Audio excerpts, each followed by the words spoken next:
Okay, so can I just begin by reminding us why we're all here? So on the 19th, we'll all be taking part in a Safeguarding Adults review into the circumstances of Sophia Gillespie's death. So the aim here today is to collate information and to discuss what will contribute to the health element of the SAR on behalf of each of our services. In my experience, it's all about collective learning. Coming up with recommendations is nothing to worry about. Thank you, Patrick. So Natalie, can we start with you? As Sophia's GP, you'll have been her first point of contact, of course. Actually, I wasn't her first point of contact, Okay. Well, is there any information you can share with us about her diagnosis or her medical history? Of course. Sophia was referred to my practice by the mental health team about 4 years ago. I understand that initially she presented to you with concerns about low mood and substance abuse. Apparently she was treated for drug dependency several years previously, but couldn't recall who by or where. She has a 6-year-old daughter who lives in the same town, but with her paternal grandparents.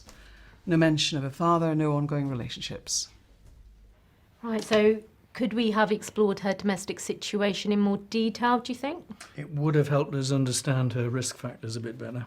The record contains one mention of rough sex with a boyfriend. And there's a reference to strangulation. But apparently, Sophia understood the meaning of consent and agreed that this was a consensual sexual activity. Did she have the mental capacity to agree to that? I thought she had a learning disability. Well, there's no record of any formal mental capacity assessment. These are locum's notes, but he's... I don't think Sophia did have a learning disability. That wasn't my experience of her. Was there a formal diagnosis?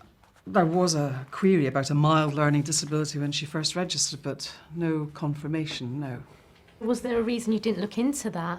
I would have thought professional curiosity would have made... As I was about to say, the locum who registered Sophia left the practice a while ago. I don't know his rationale.